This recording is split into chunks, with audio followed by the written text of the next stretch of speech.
Say record. Yeah, it's saying record.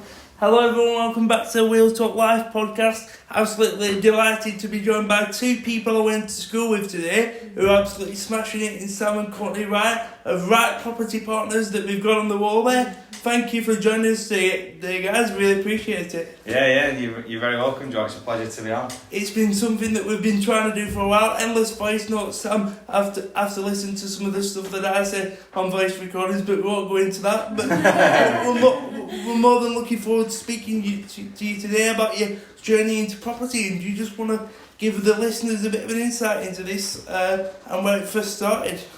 Yeah, so me and Courtnie bought our first house together quite young. Yeah. I think it was 2019, so we'll have been 19, 20 or 20, both 20, I can't really remember. So we bought our first house together. The market was quite cheap at the time. Obviously we renovated it to live in it. We didn't really know too much about property. We came across quite a few different property investors on YouTube and found out there were ways of making money in property. So we got our house valued with the new, because we put so much money, we put some money into it, got it valued, the market had gone up, and we found out we had quite a lot of equity in the house that we lived in.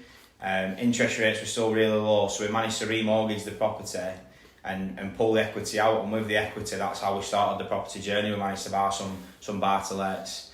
They were ridiculously cheap. I mean, we paid £65,000 per property. We bought two at the time, and they had tenants already living in them. So all we did is take over the property. We're getting £500 a month rent from those still today. Class. And what would you say is the biggest thing you learned in those early months and years finding your feet as new and also young investors as well, which I think you should give yourself big credit for? We're still only young in life terms, and it must have been a lot of pressure on young shoulders at the time particularly.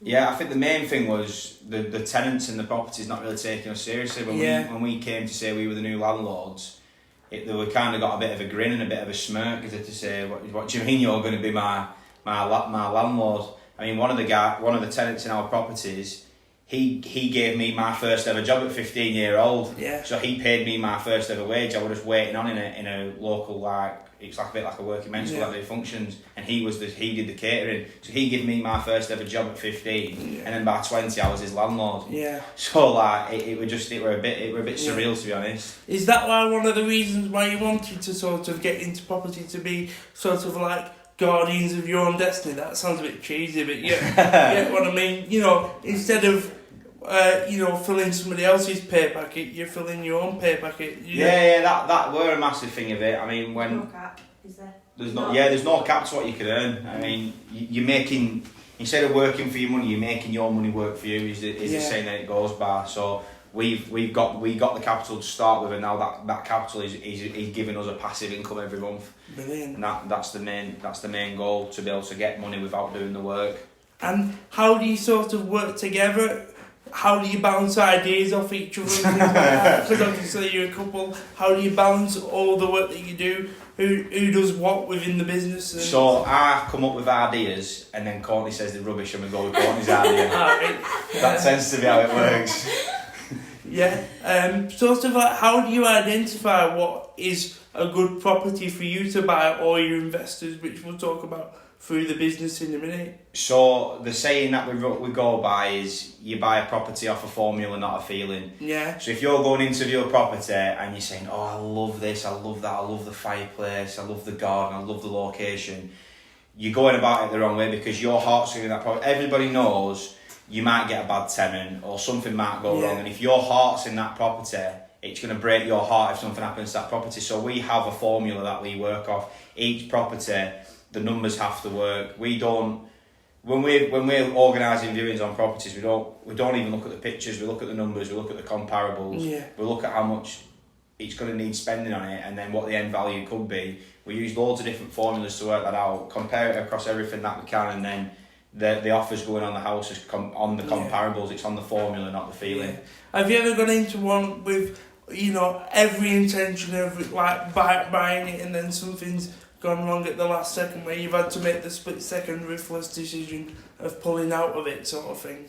We've never had to pull out of one, but I went on a viewing a few weeks ago. I had every intention of buying it really cheap. It had really good end value, but when I went in, there were really major structural issues. Yeah. So it absolutely threw my figures out the window, obviously, the refurb. It weren't worth going into. So we've had little ones like that, but we've never actually had to pull out of one, have we? I don't think. Well, recently we've been offered a property on what's called a lease option agreement, where Oh yeah. the owner of the property would give us control of the property now for an agreed price, but we wouldn't pay for 7 years. Oh, class. The only thing in the property it had been used to grow cannabis, so every single room were just absolutely shot. I mean, there's cables everywhere, there's holes in every ceiling, there's fans, there are equipment everywhere, and to get it back up to a livable standard, it would have taken a lot of capital to go in. We were very, very close to taking that on, and then when we seek some legal advice off a property lawyer, and they said if you're going to take something on a contract like that where you're taking it now but not paying for it in 7 years, and you're going to have to put a lot of money in, you run the risk of, if there's a small loophole in your contracts where you've not covered a certain area, that landlord could then pull out of the deal before you buy it, and you've spent all that money and you've actually ended up with nothing. So we were very, very nearly got that on the thought of, well, let's get it, we don't have to pay for it for 7 years. And then luckily, once we seek some legal advice, we did manage to pull away from that one, didn't we? Yeah. Some people would still say that were a good deal.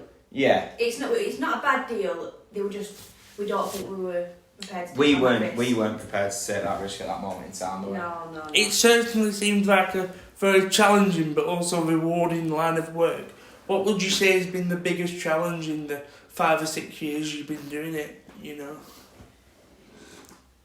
What do you say when we had children? Yeah, I'd probably say when we had kids, because we were on a bit of a journey. We started buying property and we were enjoying it. We've been talking about it. Let's scale businesses up. Let's almost get to a point where we're quitting our jobs, not working for anybody else. And then out of nowhere, I say out of nowhere, we were trying for kids, and then Courtnie got pregnant. And then out of nowhere, we ended up getting pregnant almost straight away after. Fair enough. So it was 2 kids in 2 years. That really put the brakes on, because anybody else who's got kids will know they take up a lot of your time and a lot of your focus. Yeah. So that really did slow us down. But now the kids are at a point where we've managed to put them in nursery. And I'm ready to go back to work. Yeah. So Courtnie was actually supposed to go back to work this month, and she's, as you can see, she's sat here, so she's not gone back. Basically now we're at the point where this is it. We're going full time with this now. Brilliant. And can you talk about the importance of putting the work in and just grafting away? This is something we've spoken about on Messenger over the last few days, and you just keep plugging away, and those opportunities will eventually come. And now, thankfully, you're seeing the fruits of your labour with this wonderful office here. Yeah, of course. I mean, we were at a point where only a few months ago where we were sat at home wondering why things weren't happening, why we weren't hitting certain goals, and when we sat down and actually looked at it, we weren't really working hard enough. And we have made some big personal changes, and we've made a real commitment now to really go for it. And if you don't work, you're not going to get anything by doing nothing. Yeah. So you do have to put the work in, and that's one thing we've noticed, that when we started really putting the work in, that we've got what we wanted out of it. Or we're certainly on our way to getting what we want out of it, aren't we? I see you as well do a lot of posts about mindset and surrounding yourself with good people, and I saw that you went to a property investor fair or awards ceremony the other day. Can you talk a bit about surrounding yourself with people who are also pushing in the right direction? Do you know what I mean? Because there's a lot of distractions around here for young people like ourselves, isn't there? But it's important to have a balance in life. I think a massive thing for me. So when before we started getting involved with all the other property investors and sitting in rooms with other property millionaires and things like that, when we were in Burnley, our friends like, Courtnie and Sam are doing really well, you're smashing it, you got some properties. And then when we sat in these new rooms, it's like these people that do it really massively grounds you, doesn't it? It really does massively ground you. I don't know, it just gives you more motivation because you sat around people that are doing there's not really that much motivation in the circle, in the small town. It's like there's not a massive, there's not people to really look at and say that's where I want to be. Whereas if you surround yourself, the way we say it is if you surround yourself with 5 Yeah, so 5 losers, you're going to be the 6th loser. If you surround yourself with 5 winners, you're going to be the 6th winner. Yeah. It's like if you weren't into football and you spent all your time with 5 Burnley fans, you'd probably eventually start supporting Burnley. But Yeah. if your 5 closest friends were Man United fans, you'd probably support Man United. It's like the same thing. You are who you surround yourself with, massively. Since we've been putting ourselves in them rooms, business is booming. Yeah. But especially massively. obviously we've got the refurb side, so we're sat in rooms with property investors who obviously need refurbs, so we're getting work from that. Yeah. We're sat in rooms with property investors that want deals, so we offer the full package. We get the deal, we negotiate it, we take them through the sale, and then obviously we take over the refurb and do the exit strategy. So it's a no-brainer for people. Yeah, to use us. both businesses are growing alongside each other, and that's perfect. would you say you're like mentally taking notes from these people? You're always observing when you go to these kind of things, picking up. 100%, yeah. What we're trying to do is copy and paste the good people. Yeah. So like when you're in school, the one thing you taught is don't copy off the person next to you. Like, and you always got the clever kid in class, didn't you? When you were doing a test, it sat all over the paper like that, so they couldn't see it. Whereas now it's like, no, copy and paste as much as you can. Whoever you want to be like, do the things what they do on a daily basis, and you'll achieve the same goals. For sure. This question will later on down the line, but I'll get onto it now actually about teaching about money in schools. I've had a massive problem with this all the way throughout my school time and also beyond. They try and define intelligence based off memory, don't they? And they don't actually teach you what you need to know about. Could you talk a bit about the fact that they do actually need to talk about and teach these things within these educational environments, don't they? Because it sort of feels like they just want you to get a bog standard job till you're 65 and they get a state pension. Do you know what 100%, yeah, they want you to stay in the system, and I think it's really important to try and get out of that system. I mean, especially having kids ourselves, we know, I mean, I didn't enjoy school very much. Neither did I. I mean, well, we had the same kind of like mentor, didn't we, Mr. Ennis at school? You both for completely different reasons, me for being a little shit. And that's how we got to know each other. But if my kids don't like school, I won't be forcing them to do the school curriculum. I'd much rather them learn about what we do. Yeah. Because when you leave school, you know nothing about tax, you know nothing about getting a mortgage, you don't know what bills need to be paid when you move out. I mean, when me and Courtnie bought our first house, I were in for a real awakening. There were bills coming through the door. I didn't know you had to pay for water. I thought water just came for free, but you're getting water bills, you've got council tax, gas, electric, TV licence. You've got to pay to watch your own TV. You buy the TV, you pay for Sky, then you've got to get a licence to use it. Yeah. It's ridiculous. So yeah, I think they should be 100% teaching about money and finances in school. I mean, you've got lessons in school which are absolutely pointless. I'm not going to say anything, I don't want to offend anybody, I'm not going to name certain subjects. Algebra and things like that. Well, for example, what do you need to learn about algebra for unless you're going to fly a rocket or something like that? Yeah, exactly. And there's no danger of me doing that, as you can see. So yeah, I do feel like they need to switch on and see that the curriculum is outdated. People are, particularly good at different things, whether that be sport in my case or, engaging with people, and you guys do what you do. In terms of Wright Property Partners, is that a separate entity to your sort of buying houses yourselves? Is Property Partners, do you work with other investors now? Is this a new line of your business setup or Yeah. So Wright Property Partners as a business works with and for investors, whereas any personal property purchase is a separate entity in itself. Yeah. Where were the idea that came to, work with other partners and investors? Well, I realised I was doing it for free, didn't I? Yeah, so we were kind of doing it for free. So we got into the property, we got into the property industry, and we were doing it ourselves. We learned a lot of knowledge, we absorbed a lot of knowledge through watching different people's YouTube and podcasts and all that sort of stuff. Read a lot of books. Well, Courtnie read a lot of books and told me about them. And then friends and family were coming to us and saying, what's this, what you're doing? And I'm looking to get into that. And we'd be speaking to them, how much money have you got? What are you looking to invest in? We're finding them kind of property deals and doing it for free. And then we kind of realised, hang on a minute, there's probably a business in this. Like, we're giving a lot of knowledge and helping people out who don't know about property and holding their hand through the process. Surely we can charge a fee for it. We looked into it, and it's a business. So that's where we decided to set it up. And what would you say are your company values, I might be putting you on the spot a bit, like just being good people, building relationships. Yeah, 100%. It's just being ethical and working with the investor's best interests. Yeah. I mean, there's people in the industry who will just sell you anything. Yeah.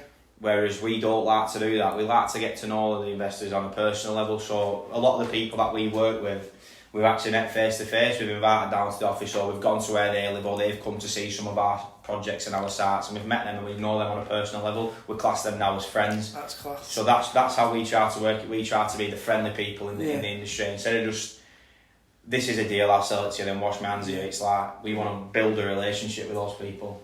I think a lot of investors like us as well because we've got the knowledge of the refurb. I think a lot of people doing this, they're pricing up a refurb and they look at pictures on Rightmove and look and say, oh, it's about 10 grand that, and you can look at it and say that's definitely no less than 40 grand. But then people are selling deals with those figures and they're bad deals. Yeah. Fair enough. Yeah, so we're just picking this back up there, talking about the different ways of investing into property, Sam. Yeah, so some success stories. We learned about a new strategy of investing called rent to service accommodation. So this is where you rent a property off a landlord, and then you rent that property out on Airbnb and Booking.com on like a short stay basis, or over a couple of nights, or sometimes longer term, over a couple of weeks, couple of months. And we actually set 2 of these up in Manchester city centre. We got them all ready, we got them all listed, and we found that they're very time consuming to run. We didn't personally have the time to run these, so we then packaged these up as deals, sold them to 2 lads from Manchester, 2 young lads who were working together, who were just new to property. So we sold them these flats, and they're now hitting about £1,000 a month off each flat profit every month. So they're making now like £2,000 a month profit, and that's a monthly salary for somebody. And they were down here the other day. They're now after some more deals like that. Now they've saved up the money that they've been making. They want to reinvest and grow their portfolio. So we're going to try and hold their hand through that process. Brilliant. How does that? So I bet that makes you feel proper good on a personal level to help people gain an insight into it, and also change their financial futures. 100%. It's really nice. It's really nice for us to be able to give back and help other people. I mean, one thing we do is we don't charge for our knowledge. Like if somebody wants to give us a call and just chat about property, we don't send them an invoice. I mean, we're happy to talk about it. Giving other people knowledge and wealth, we believe will bring knowledge and wealth back to us. We believe that if you give it, you'll receive it. So that's what we try and do. And what would you say? Have you got any advice for anyone that wants to get into property in the future, or chasing the dreams? Forget property, because this podcast is about life. Just in general, chasing the dreams and keep pushing and moving forward. Yeah, the one bit of advice I'll give is tomorrow never comes. So don't say I'll do that tomorrow or I'll do that later. Well, if you want to do something, just do it now. Yeah. Because what have you really got to lose? I mean, I don't know. Everyone's personal circumstances are different, but I personally would rather try something I've always wanted to do and fail than look back in 10 years and have never tried it. Yeah. That's my personal look on it. I totally agree, because even me, as you know, I prefer the coaching more than the journalism, but it's about sort of diversifying and trying lots of different stuff, isn't it? And 100%. Just keeping pushing rather than sitting still. I know I'm sat still physically, but I refuse to do so mentally, which I think is a good message for anybody, really. Yeah, 100%. I think you are a bit of an inspiration to many people with the handicap that you've got against you, but still going out and actively doing what you set out to do every day. I do think it's very commendable. Thank you very much, pal. And there's a final sort of question. What is the business plan for the next 5 years, or hopes for the future in general? So right now we're in the stage of the business where we're trying to cash flow the business as much as possible. So now the outlook is to bring as much cash in right now, and then that will help facilitate the 5-year plan of owning and controlling a lot more property, building up the portfolio.